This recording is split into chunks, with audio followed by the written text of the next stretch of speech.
risco de fauna, aplicando o SMS para mitigá-lo na aviação offshore, cujo tema será ministrado pelo Tenente-Coronel Aviador Henrique Rubens Balta de Oliveira, mestre em Engenharia Aeronáutica, no ITA em 2014, concurso de segurança de voo desde 1996, e o International Bird Strike Committee em 2008, 2010 e 2012. Coronel, boa noite. Tem a palavra, por favor.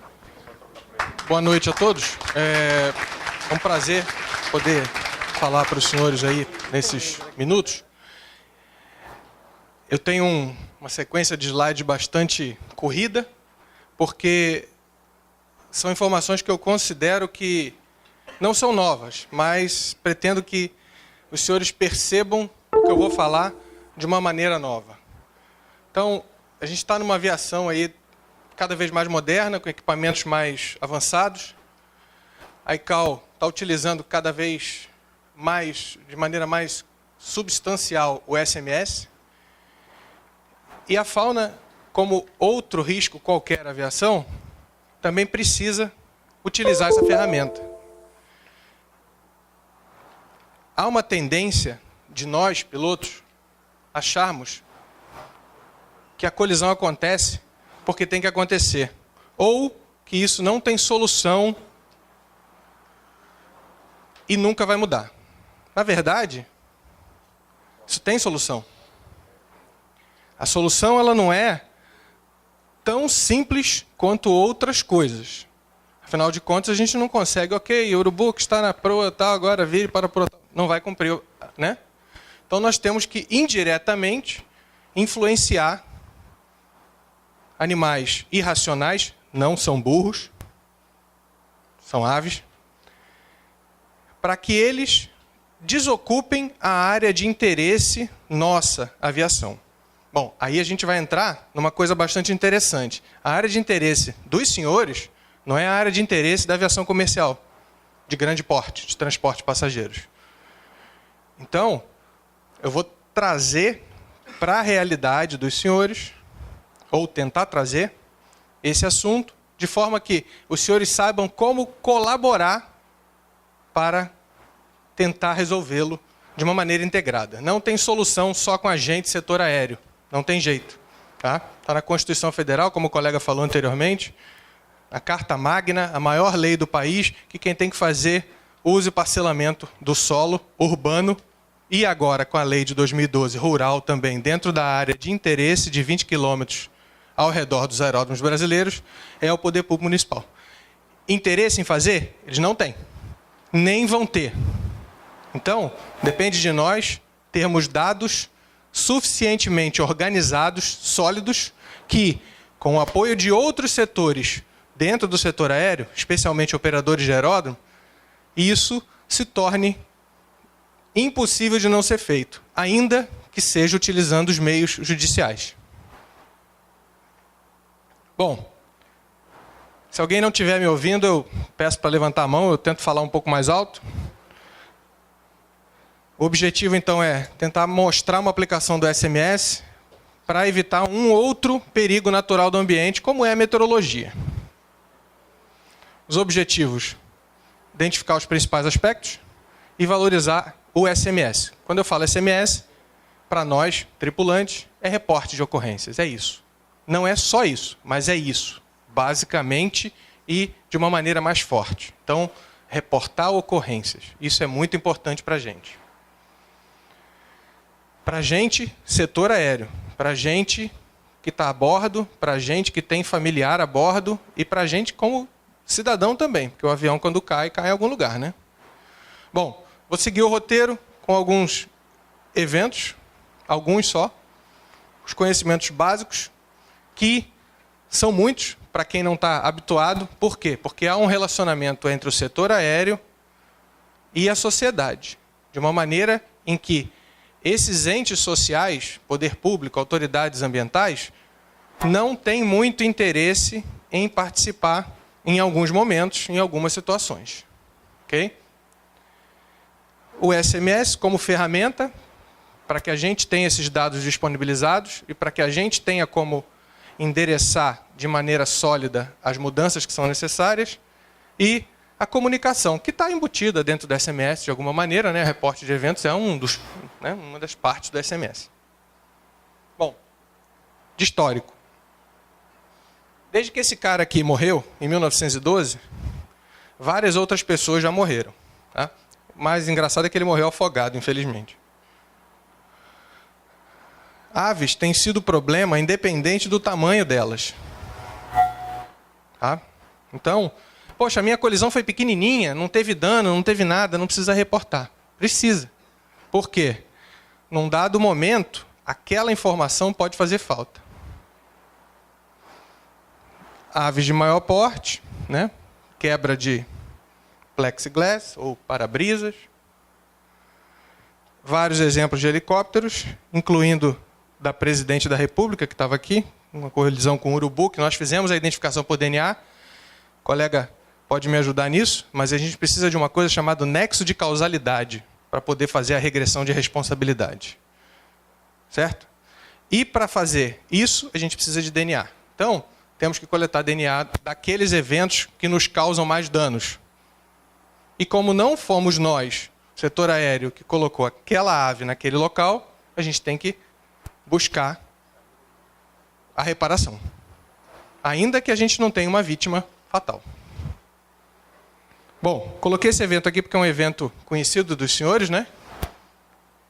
E mostra o potencial destrutivo de um urubu, que normalmente o piloto de helicóptero ele tem uma certa tendência a achar que ele está fora, né? Porque ele tem tempo para desviar, ou porque ele está sempre voando olhando para fora. Não é bem assim. A gente sabe que isso acontece muito, né? Inclusive, uma vítima fatal no Brasil é um piloto de helicóptero, né? Comprovadamente. Bom, coloquei aqui asa fixa, não é bem a praia, né, do offshore, mas para ressaltar o quê? Que vítimas fatais, às vezes, só são computadas para uma colisão com fauna se a gente tiver equipamentos adequados, como coletores de DNA. Aqui um exemplo que está no dock da ICAO, esse aqui também. Tá? Esse aqui saiu das turbinas do avião do Rio Hudson. A gente usa também fotografia, como todo país do mundo. Quando a gente tem a carcaça do animal, ele está relativamente preservado.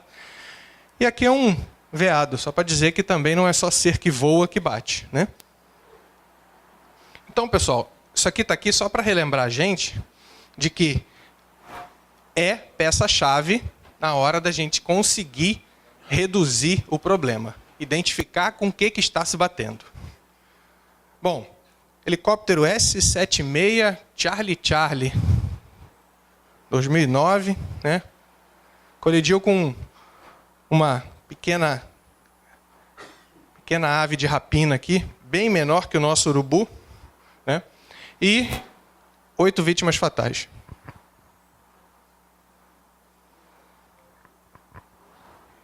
Em 2011,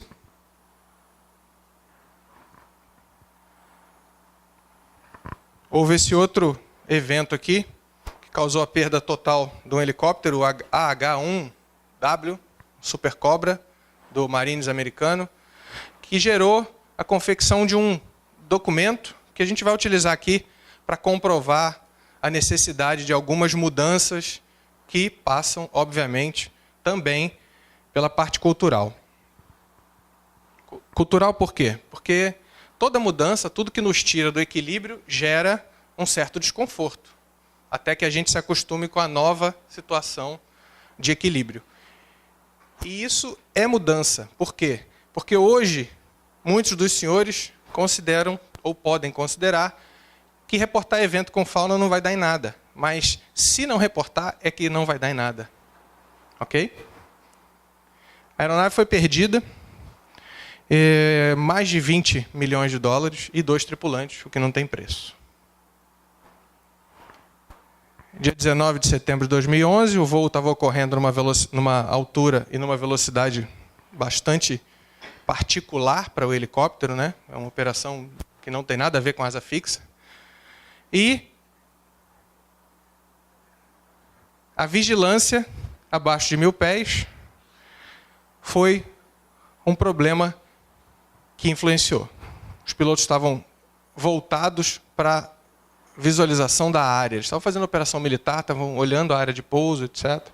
E não viram o momento da colisão. Chegou-se a essa conclusão na investigação porque não houve nenhuma deflexão de comando em nenhum momento por nenhum dos dois pilotos.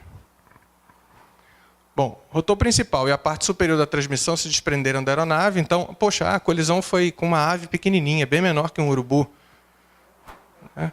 É uma ave pequena, realmente. Só que o helicóptero ele está num equilíbrio dinâmico, como os senhores sabem muito melhor do que eu.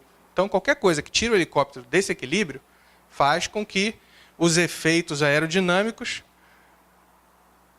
façam o estrago por si só.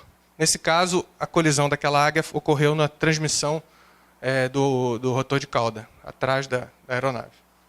A ave veio de cima, porque o impacto com ela foi em cima, as marcas de DNA estavam em cima, o que indica que provavelmente a ave se espantou com o ruído do helicóptero e mergulhou. Esse é o comportamento normal da maioria das aves. Então, não desviem de aves por baixo. É uma boa dica que a gente consegue depreender disso daí. Bom, 5 pés da fuselagem foi onde houve uma quebra significativa que causou o maior estrago, digamos assim, e os 2 tripulantes faleceram. As recomendações que estão escritas naquele relatório são as que estão em vermelho. O que está em preto são recomendações que já existem ou que foram, por mim, inseridas por serem questões mais brasileiras.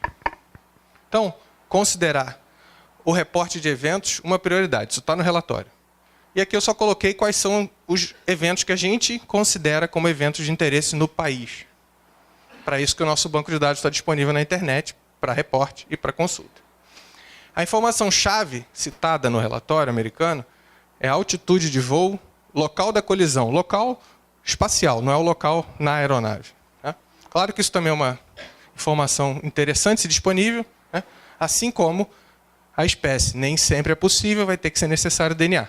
Bom, nesse aspecto, então, nós precisamos ter um sistema para fazer DNA. Sim, isso está sendo providenciado. Espero poder dar informações mais concretas a esse respeito em breve.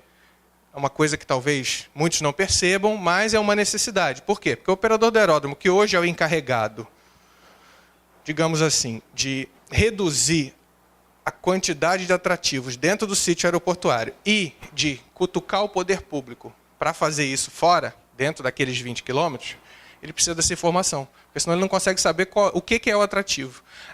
Poxa, a gente está careca de saber que o problema aqui é lixo. Tá, mas aí está faltando o nexo de causalidade. A gente sabe, não, mas quem te garante que era de cabeça preta ou de cabeça vermelha? Tem diferença? Tem diferença. Voar mais alto, próximo a atrativos conhecidos. Eu não sei qual é a altitude de voo dos senhores aqui, mas pelo menos 1.500 pés sobre o terreno é uma altura interessante. Conhecer os limites de certificação de aeronave. Está em preto. Foi eu que coloquei. Mas eu coloquei por quê? Porque cada avião é construído para resistir a uma colisão. Com uma ave de uma massa X, numa velocidade Y. Isso está escrito no manual do avião. Se não tiver, tem que cobrar do fabricante. Tem helicópteros que saem de fábrica com para-brisa para resistir a uma colisão desse tipo. Até que ponto vale a pena alterar esse para-brisa e colocar um mais leve, mas menos resistente, para aumentar a disponibilidade de carga do avião? Num local onde tem muito urubu, talvez não valha a pena. A gente não é hipócrita de achar que o objetivo de qualquer empresa é algo diferente de lucro. É lucro. Inclusive do militar. Tem que ser lucro. Só que o lucro do militar é mais difícil de medir. É lucro operacional, capacidade de desempenhar a missão, etc, etc. Então, lucro é isso que manda em qualquer atividade humana. Nenhuma empresa continua funcionando se ela estiver dando prejuízo. Mas quanto custa a perda da aeronave por causa de uma colisão com uma única ave no local em que há muitas delas? Então é isso que a gente tem que colocar na balança. Então, pelo menos ao urubu de cabeça preta, desculpe, eu cortei aqui a palavra, é 1,6 kg, em torno disso, para a velocidade de aproximação. E a redução de velocidade, portanto, é bastante oportuna, né? Além de manter a vigilância quando estiver abaixo de 3.500 pés. Por que 3.500? Na prática, é a altura da base das nuvens. É onde tiver base de nuvem, até ali tem urubu. Dali para cima, reduz bastante. Pode ser que tenha? Pode, mas reduz bastante. Por quê? Força convectiva reduzida. O urubu é preguiçoso, né? Bom, esse evento aconteceu. É o último com vítimas fatais aí, pelo menos até onde eu tenho conhecimento. Aconteceu esse ano. 4 fatalidades. Está aqui o helicóptero é esse tipo, mas aqui que está o acidentado. Está em investigação ainda pela Força Aérea Americana. Ocorreu no Reino Unido, mas é americano. E no Brasil? Vítimas fatais, nós temos 3. De helicóptero, foi a única que eu deixei aqui, uma só, com 1 esquilo. Então, dentro dos destroços, a gente acha isso aqui, que não precisa ser nenhum biólogo para, né, ver que é um urubu. Né? Fácil. Então, provavelmente, o piloto estava olhando para o local de pouso, porque ele caiu perto do local de pouso, planejando a aproximação e parou de olhar para frente. E o urubu entrou pelo para-brisa, pode ter acertado, tudo indica que sim, o rosto do piloto, que desfaleceu e entrou em curva, colidiu com o terreno. Essa é a hipótese mais provável para esse acidente. Por quê? Porque teve fogo pós-impacto e um monte de outros problemas que não nos permite ter certeza de que havia uma marca de impacto do urubu no rosto do piloto. Bom, comprovadamente, então, 451 pessoas já morreram por colisões com fauna. Alguns conhecimentos básicos. A gente precisa sempre ter uma hierarquia de controles em toda atividade que a gente vai fazer, certo? Principalmente quando ela envolve risco, esses controles têm que ser mais organizados e em maior número para evitar aquela trajetória, né, dita pelo James Reason lá, né, como a trajetória do acidente. Isso é muito teórico. É teórico, mas a aplicação é prática e direta. Então é importante que a gente tenha um pouquinho de teoria nesse caso. E qual que é a prioridade?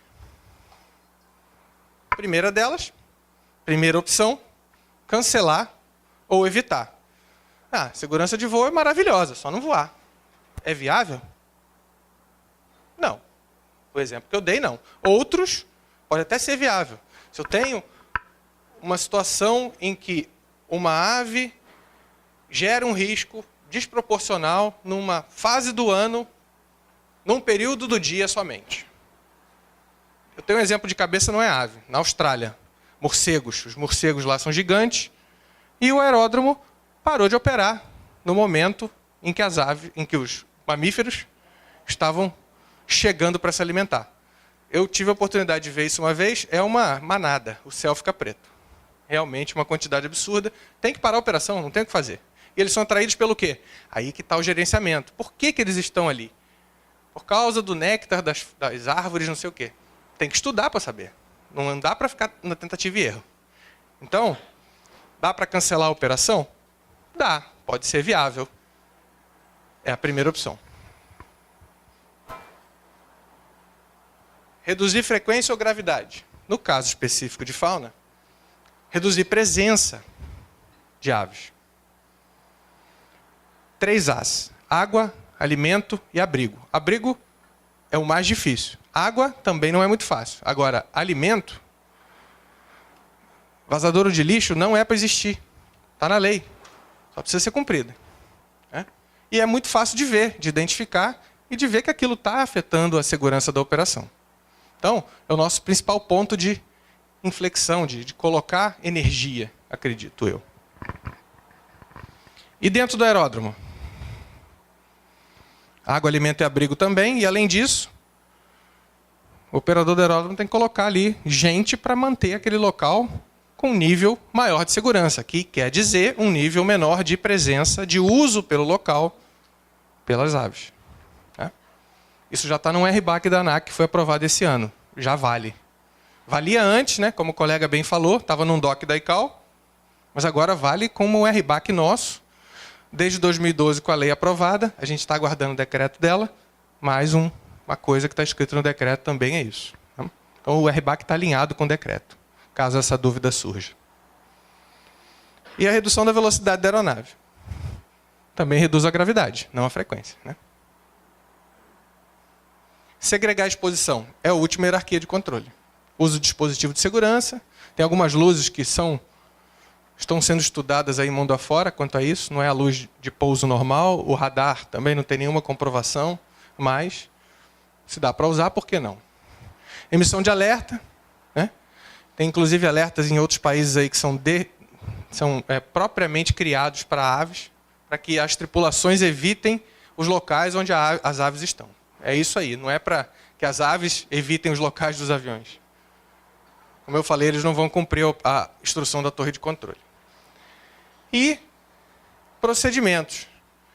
Isso aqui é muito importante. Nós temos exemplo de Boeing 747 com 4 motores que teve ingestão de uma ave em um motor e abortou a decolagem e partiu o avião em vários pedaços.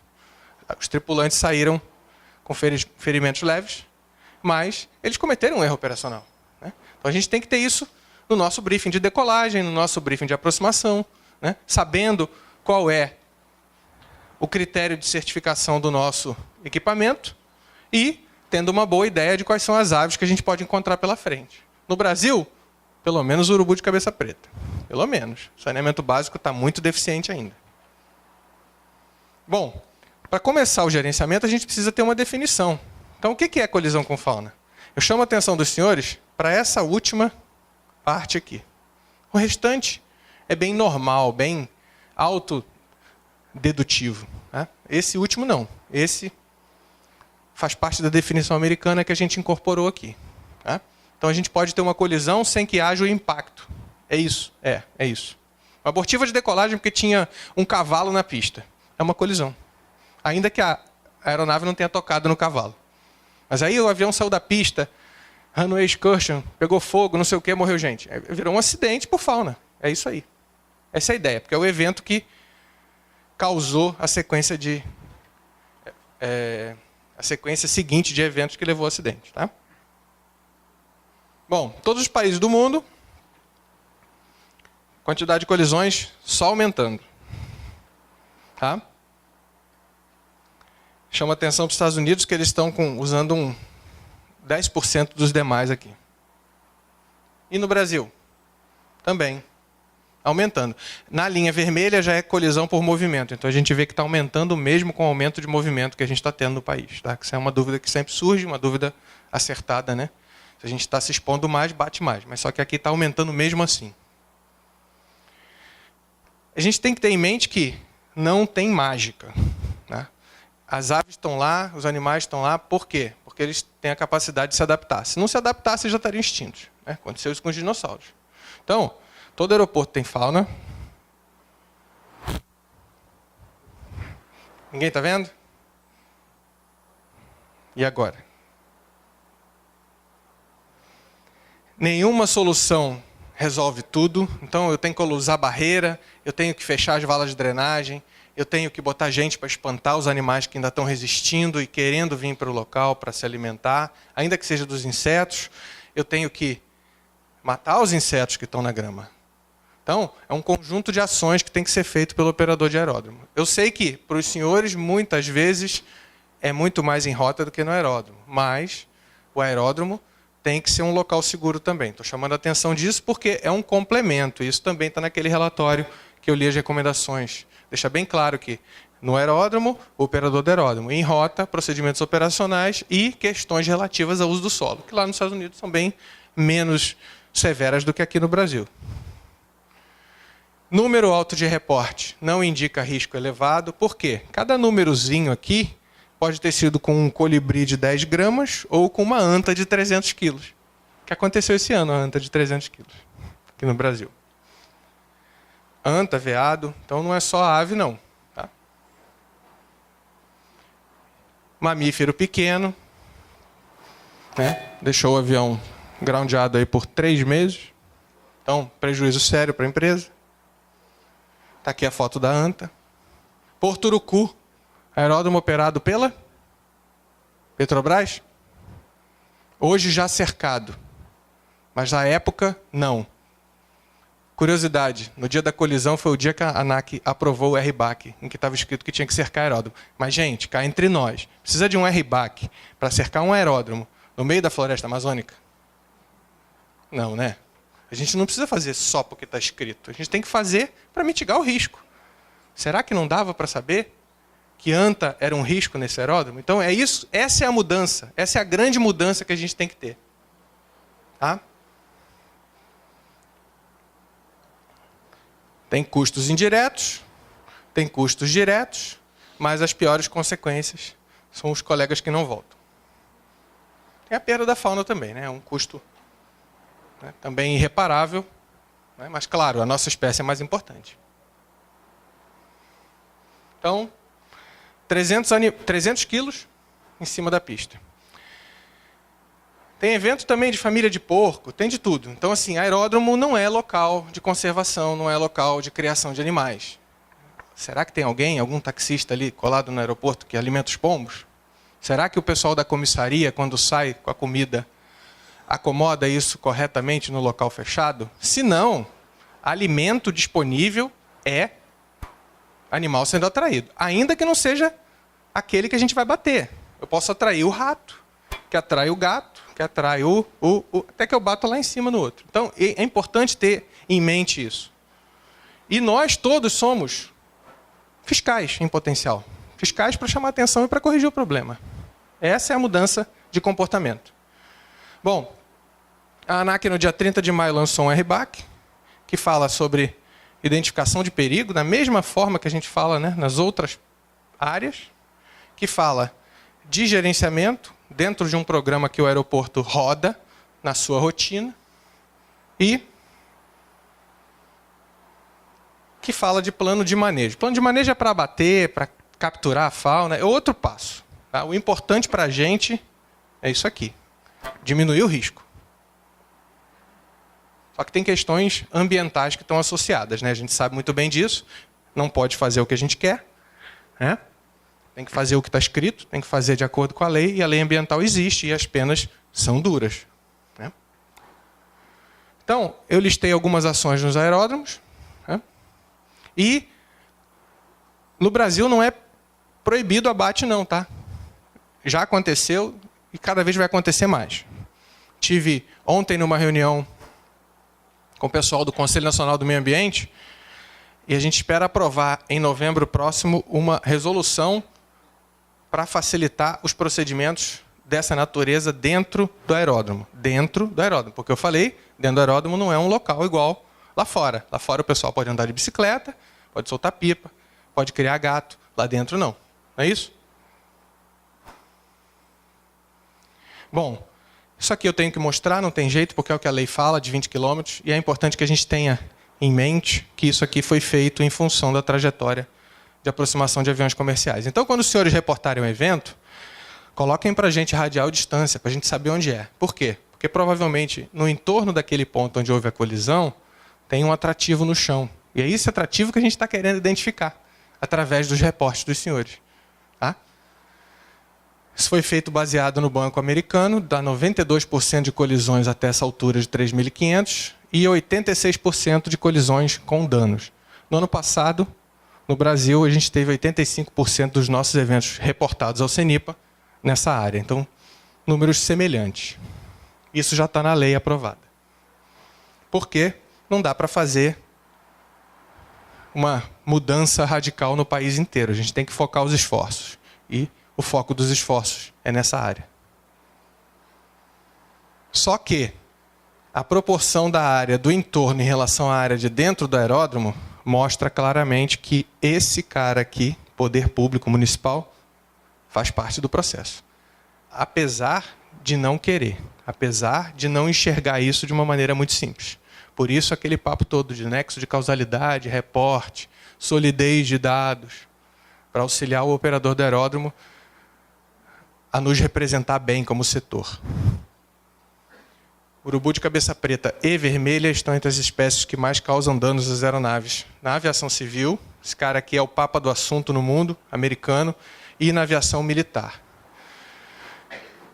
E utilizam o ambiente urbano. Então, somos nós que estamos atraindo os bichos. nós, sociedade. E, apesar de parecerem a mesma coisa, eles não são. Mas não é por causa da aparência, não. Não é por causa da aparência, é por causa do comportamento. Então, esses pontos aqui mostram as duas espécies na cidade de Manaus. Os dois utilizam a benesse do ser humano, o alimento em excesso que a gente deixa disponível para eles. Porém, o preta usa de uma maneira e o vermelha de outra. Então, o vermelha não vai para dentro da cidade ficar do lado da feira, que o pessoal não joga o lixo, não acondiciona o lixo direito. O preta vai. Então, a redução da presença do preta está muito mais associada à redução ou à melhoria das condições de saneamento e limpeza das nossas cidades. Aí vem aquele papo, aterro. Poxa, tem tão pouco aterro hoje no Brasil e tal. Aterro é o local onde o lixo... Desculpa, eu vou precisar das duas mãos. Onde o lixo é protegido por baixo e por cima. Isso é um aterro sanitário. Seria protegido só por cima? Para a gente, aviação, tudo bem, né? Para o meio ambiente, para o lençol freático, não. Mas para a gente, aviação está coberto. Isso é um aterro controlado. Sanitário, controlado. Se não tiver coberto, é um... Isso aí. É um lixão. Então não caiam no conto do vigário. O que eu quero dizer com isso? Reportem para que o operador de aeródromo tenha dados. Tá? A gente está tentando fazer esse trabalho a nível nacional de ratificar. Inclusive, na semana passada eu estive em Belém do Pará com autoridades da Justiça, aí, juízes federais, procuradores da República, tratando desse assunto dessa maneira que eu estou falando com vocês. Tá?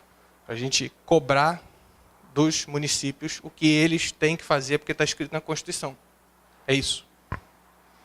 Então, o aterro é caracterizado como local de deposição de resíduo, onde, obrigatoriamente, o lixo é coberto com camada de terra a cada jornada de trabalho.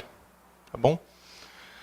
A lei e o decreto da lei, e hoje a gente já participa por uma portaria, que agora eu vi que é uma lei bem menor, né, uma regra bem menor, a gente já participa dos processos de licenciamento de aterro. Então, se o aterro não é aterro, a gente tem que ter isso registrado. Por quê? Porque o Comando da Aeronáutica dá o seu parecer quando eles pedem renovação. Está escrito na lei que eles têm que fazer isso conosco. Então nós precisamos de dados. Para quê? Para nos opor. Tá bom? Parece que não vai dar em nada, mas eu acredito que a gente está criando ferramentas, a gente, sociedade, a gente, setor aéreo, que vai obrigar a algumas mudanças. Bom, isso aqui vai contra toda a técnica de plataforma, né? Mas eu tinha que dar essa informação. O urubu, ele desloca o centro de vida dele, a área dormitório. Então, às vezes o cara resolve o problema do lixo lá, a prefeitura. Só que resolve por um mês. O que adianta? O bicho tem memória. Então ele vai para aquele local porque ele sabia que ele tinha comida. E ele desloca a área de dormitório dele para perto, porque ele é preguiçoso, lembra que eu falei? Então, não adianta o serviço de saneamento do município estar assim, ó, ruim, bom. Ele tem que ser bom, porque isso está escrito na lei. E nós, como cidadãos, temos todo o direito de cobrar. E, como pilotos, sabemos o risco que corremos como das aeronaves, né? O risco de falta, no caso. Bom, a oferta de material orgânico aumenta a probabilidade de colisões com a espécie cabeça preta. A redução, então, do risco, onde o urubu tem população elevada, porque ele desloca a área dele para perto da oferta de alimento, tem que estar focado na redução dessa superoferta. Bom, o autor fez um doutorado nessa área aí, e ele é brasileiro, então ele sabe bem a realidade em que vivemos. Então, resumindo, alimento, água e abrigo nos 20 quilômetros, pelo menos. O SMS para isso, então, onde é que ele se encaixa? Bom, dados. Agora vamos falar de mais alguma coisa. Qual que é a base de gerenciamento? Olha, dados. Né? Não tem jeito. E qual que é o objetivo da organização? Já falei. Lucro, né? Ou o melhor custo-benefício para a operação. Né? A gente busca isso aqui, equilíbrio. Então, Volta ao exemplo da substituição do para-brisas, por exemplo. Bom, esses caras aqui que escreveram esse artigo científico, os americanos, foram mesmo que escreveram aquele relatório da colisão do helicóptero Super Cobra. Diferente da aviação de grande porte, que a maior parte dos eventos acontece dentro da asa, como eu falei, 85% dos reportes do Brasil no ano passado, a aviação de helicóptero ocorre em rota. Então, por isso elevar o nível do voo em rota, se esse voo está muito próximo do chão ou próximo de locais que nós sabemos que tem problema de saneamento. E o que é pior, nas colisões que acontecem fora da área do aeródromo, devido à velocidade maior do helicóptero, porque está em cruzeiro, a proporção de danos é muito maior, né? Claramente aqui, proporção muito maior. E também, aqui dentro está os critérios de certificação dos helicópteros. Eles são diferentes do avião de transporte passageiro. Por quê? Se os dois caírem, qual que é o mais severo? Um tem 200 e tantas pessoas, podendo chegar até 900, né, no 380. E o helicóptero é uma quantidade bem menor. Então, é assim que a indústria se baseia na hora de definir os critérios de certificação de cada aeronave. Na severidade daquele evento acontecendo, quanto maior a severidade, menor tem que ser a probabilidade. Tá bom?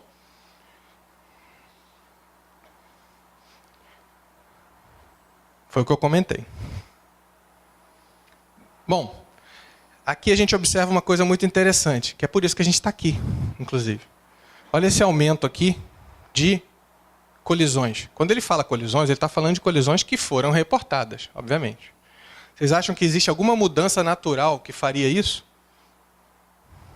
Não. Isso aqui é o pouso do avião no Hudson.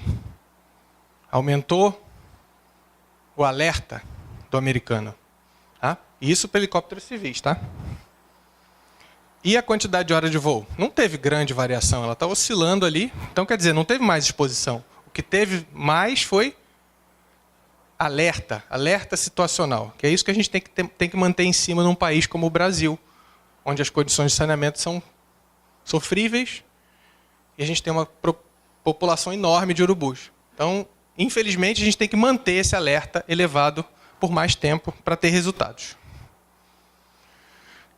Esse aqui eu coloquei para mostrar uma outra coisa. Comparando esse cara aqui, que não tem um programa específico para fauna, na quantidade de reportes desse aqui, que tem um programa específico. Veja bem, a diferença, muito maior.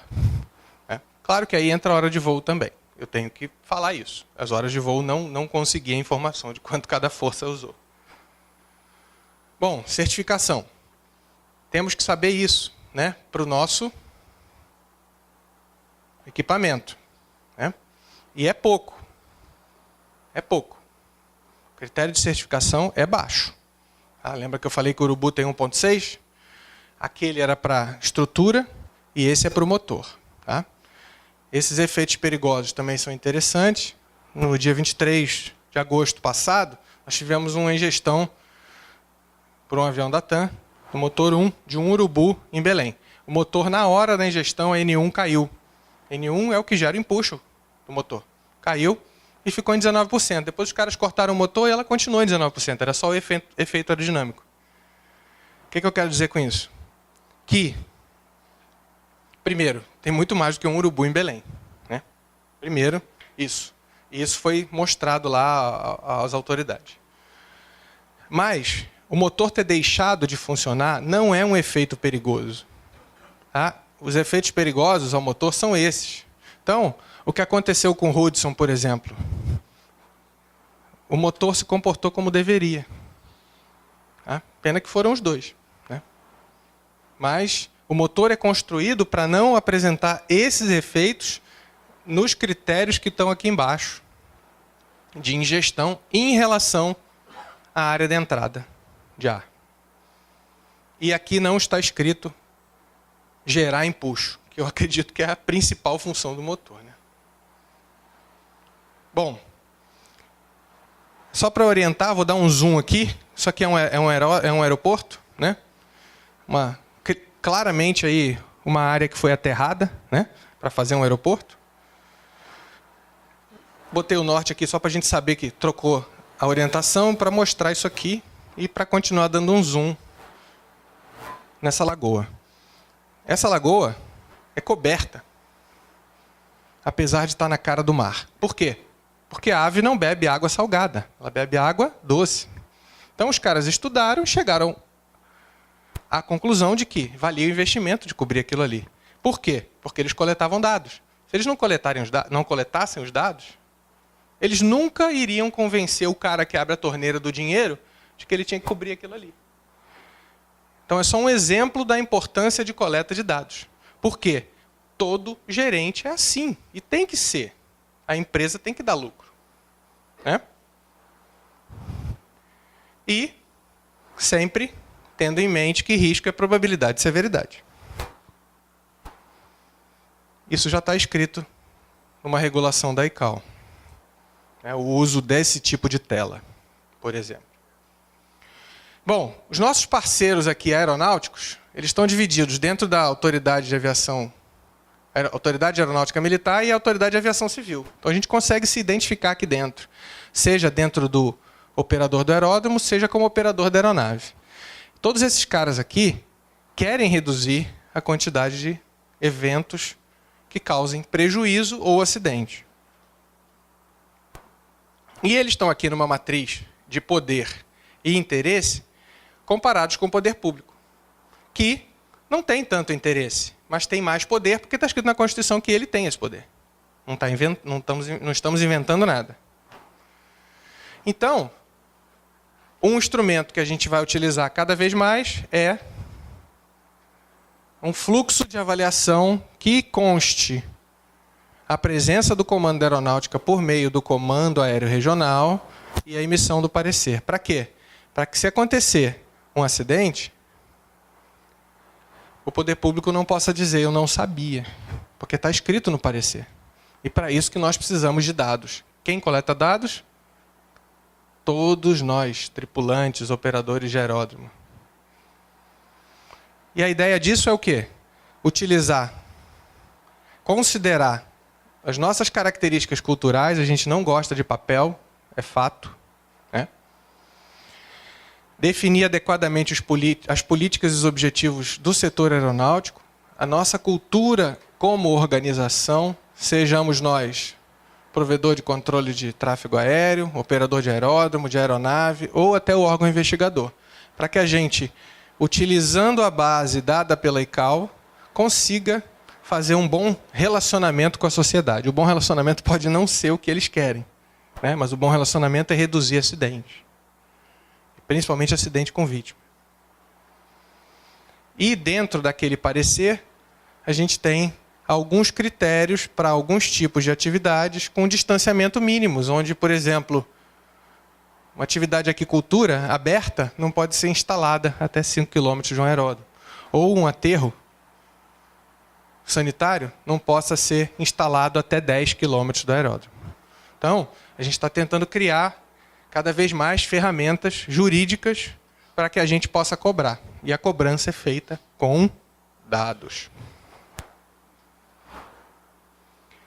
A ideia é que a gente passe a fazer vários níveis de proteção para evitar que as espécies que causam problema para a aviação estejam nas trajetórias e que a colisão não ocorra. Ou pelo menos que se reduza a probabilidade e a severidade de que elas ocorram. Aqui, como eu disse, em 2013, 85% dos eventos aconteceram aqui dentro. E a comunicação de eventos? Já falamos bastante dela, né? Bom, deixar claro para vocês o relacionamento entre isso aqui, que é para reportar incidente grave e acidente no caso de fauna, e isso aqui que reporta incidente grave e acidente em caso de fauna, e isso aqui que reporta os demais. Por quê? Colisão com fauna, 92% delas não causam efeitos, danos, ou causam danos mínimos. Os outros 8%, que é o que a gente quer evitar, é que precisa fazer comunicação oficial ao CENIPA. Então isso aqui já está valendo. Tá? Quando acontece um avistamento, só a CENIPA 15, obviamente. Se acontece uma quase colisão, só a CENIPA 15. Mas e no caso da colisão, que é a que causa mais dúvida? Bom, então uma colisão ela é um incidente. É um incidente. Tá? Ainda que não cause danos, é um incidente. Evento que afete ou possa afetar a segurança da operação. É um incidente. Eu tenho duas opções. Sem danos e com danos. Se ela é sem danos, só a 15. Eu não preciso fazer 5. Não me interessa o código DAC do comandante. Não foi ele que botou a ave lá? É? Então, para que isso?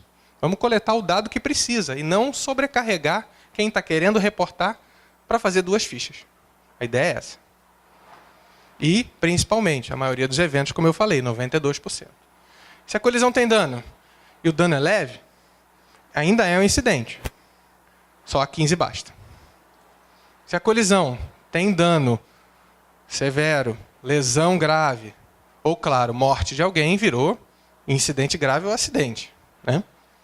Então, a 15 tem que ser feita. Por quê? Porque ela coleta os dados para reduzir ou para evitar os próximos eventos. Mas é necessário fazer a 5 para comunicar aquele evento à parte de investigação, propriamente dita. Na resolução que eu falei, a gente tem, pela primeira vez no Brasil, critérios de probabilidade e de severidade que a gente vai retirar do banco de dados do CENIPA, porque isso dá mais tranquilidade à autoridade municipal, porque ela pode acessar o banco, porque ele é aberto. Né? E daí, desses critérios aqui, por espécie de fauna, a gente vai colocar aqui dentro cada espécie, em cada local, para cada aeródromo, para facilitar as ações de manejo. Isso aqui é o resumo da resolução do CONAMA, tá? Que está com um texto muito redondo, feito pelo presidente do Instituto Chico Mendes, e ele acredita que realmente a gente vai ter essa resolução aprovada em novembro. Bom, voltando lá na ANAC, o RBAC, a gente precisa saber o que o operador do aeródromo tem que fazer para cobrar dele também, né? Como usuário. A gente paga para usar, não paga? Então, está escrito lá que ele tem que gerenciar esse risco, tá? Identificando permanentemente os perigos, que para a fauna é foco atrativo, né? Presença de fauna, e utilizando os eventos que já aconteceram, as colisões. Identificar e localizar os focos dentro da asa e no sítio, e coletar dados sobre esses focos no decorrer do tempo, para evitar que fale, não, foi um erro operacional do meu aterro, foi só naquele dia que estava ruim. Reconsidere o seu parecer aeronáutico. Eu já ouvi esse pleito lá no CENIPA pelo telefone. Pedi para ele, obviamente, pedir isso para o órgão ambiental, porque aí o órgão ambiental que vai ser o responsável. O operador deve dispor de recursos e procedimentos para divulgação de tudo relativo à fauna, a seus funcionários, às empresas. Por quê? Porque ele precisa coletar dos senhores, a colisão foi na decolagem. Como é que ele vai saber qual foi a parte atingida? Tudo isso. Qual foi a altura, a velocidade, o local onde aconteceu o evento? Vocês é que sabem isso, vocês tripulantes. Se viram a colisão, né? Nem sempre a gente vê. A colisão só é percebida pelo tripulante em 20% dos casos. Para ter uma ideia do quão pouco é. Mas, por isso que o sistema é aberto. Porque aí os senhores podem fazer o reporte também. E a gente confronta os reportes lá no CENIPA para fazer um reporte só e completo. O operador deve fazer o monitoramento na asa. E identificar as espécies. A gente espera que em breve esteja disponível o DNA e cada operador de aeronave ou de aeródromo só vai ter que adquirir o kit para poder fazer a coleta. O kit é simplório, a gente está comprando lá para as investigações a R$ 3,27 cada kit. 50 kits numa empresa de médio porte aí, por base, é um número bastante interessante e adequado. Claro que o consumo deve aumentar e aí o próprio interessado adquire os kits para continuar mandando as amostras. Que o que nos interessa é a amostra e o que é caro é a análise. Responsabilidade do setor aeronáutico. ANAC dá as regras do setor, se relaciona com DSEA e CENIPA. O comando no DSEA se integra na parte de fauna. O controle de tráfego aéreo tem a função importante porque ele faz com que o operador de aeródromo e o operador de aeronave, ele é a ligação desses dois, porque eles não estão se falando, eles estão se falando através do órgão de controle de tráfego aéreo. No Comar, emissão de pareceres dentro dos processos de licenciamento, que a gente precisa dos dados coletados para poder se opor à renovação das licenças dos aterros. E CENIPA, manutenção de banco de dados e investigação de eventos que aconteçam. Bom, por aqui a gente reporta. A ficha dinâmica está aqui. Se eu coloco o mouse em cima de qualquer coisa, aparece a definição. Se eu tenho alguma outra dúvida adicional, eu coloco aqui também, aparece instruções de preenchimento. Tem muitos campos vermelhos que são obrigatórios. Tem, mas todos os campos que são obrigatórios é porque eles têm uma informação que os senhores têm como dar. As fases de voo estão aqui, é bom olhar, porque as fases de voo para a gente não são as fases de voo normais. Né? O pouso, por exemplo, começa a 200 pés, não começa quando eu toco no chão. Por quê?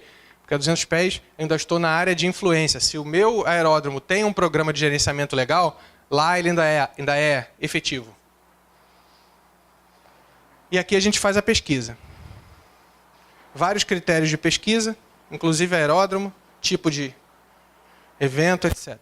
A ideia é que o SIGRA, que é esse sistema, seja um grande elo de ligação entre todos nós, para que a gente possa cada vez mais reduzir essas lacunas que hoje na parte de meteorologia estão assim, e segundo a autora, na parte de fauna estão muito mais abertas. Para que a gente realmente possa reduzir probabilidade e principalmente severidade. Responsabilidade do poder público. O ambiental faz o licenciamento, que a gente participa e se opõe. Então, se ele quiser autorizar, ele autoriza, mas ele vai ser o responsável no caso de um evento. Isso faz diferença? Acredito que faça. Acredito que faça. Porque não pode a gente não fazer nada nessa linha, como tem ocorrido no passado, e o problema continuar, apesar de estar escrito na Constituição. A autoridade sanitária também fiscaliza muitas atividades que podem ser prejudiciais para a atividade aeronáutica.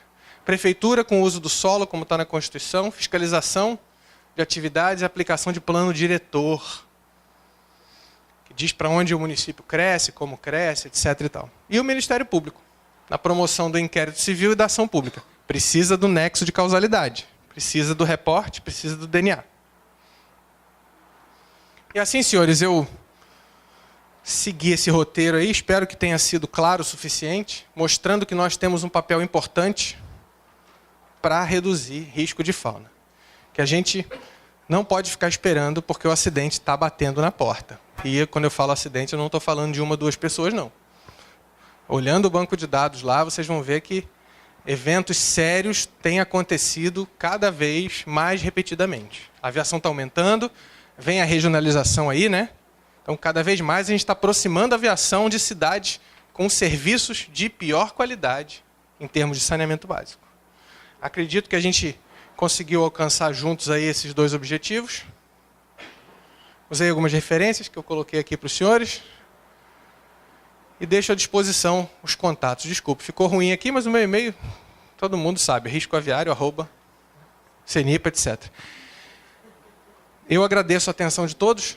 Estamos à disposição no CENIPA, reportem, porque ainda que o operador de aeródromo reporte o evento, vocês reportando terão dados que eles não têm. E nós estamos lá para fazer essa confluência e aprovar um reporte único de cada evento. Muito obrigado.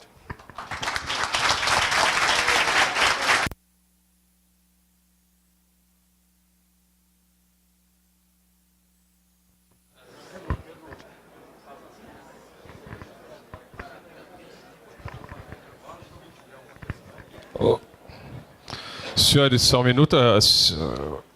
A gente tem alguns minutinhos para o intervalo ainda. Se algum dos senhores tiverem interesse de fazer algum questionamento. O senhor estava explicando sobre o fato do mergulho da ave. O senhor poderia falar mais sobre isso, por favor? Então, um avião lento... Vocês viram o vídeo que passou do americano que estava com a GoPro e a ave entra pelo para-brisa? Passou um tempo atrás, Jornal Nacional, etc. e tal. Vocês veem o vídeo e vocês não veem a ave em momento algum, até ela bater. Por quê? Porque ela não estava na trajetória, ela estava aqui em cima. E o avião, por ser um avião mais lento, na hora que ela ouviu o barulho, ela fechou e desceu em cima dele. O helicóptero acontece algo semelhante, por isso que eu falei, não passem por baixo. Porque vai dar tempo dela reagir e mergulhar. Foi o que aconteceu no caso do Super Cobra, do Marines americano, que os dois tripulantes faleceram. Entendeu? Eu gostaria que o senhor falasse a respeito da ficha CENIPA 15 Alpha, que também é muito importante para a gente coletar dados. Bom, pessoal, a 15 Alpha é uma ficha que está morrendo. Por que ela está morrendo? Porque em 2011, o ministro da Defesa, a SAC, estava subordinada à Defesa ainda, tá? Em nível nacional, lá em Brasília. E o ministro da Defesa definiu que o Comando da Aeronáutica iria fazer o monitoramento de focos atrativos na asa dos aeródromos. Só que nós não temos unidades em todos os aeródromos, são 714 aeródromos públicos. E a lei não fala de aeródromo público, ela fala de todos, então são mais de 3 mil. Quem tem essa capilaridade é o próprio operador do aeródromo. A ANAC corrigiu isso ao lançar o RBAC. Por quê? Porque ela está só seguindo a regulação internacional da ICAO e o que é feito por todos os países de referência no mundo. Então, a 15 Alpha, que era uma ficha que a gente disponibilizou para coletar esse tipo de dado, não é mais necessária. Tudo que a 15 Alpha fazia, ou vai ser feito pelo operador daquele aeródromo, ou pode ser endereçado pela 15, porque a gente também aceita quase colisão e avistamento na 15. Ok?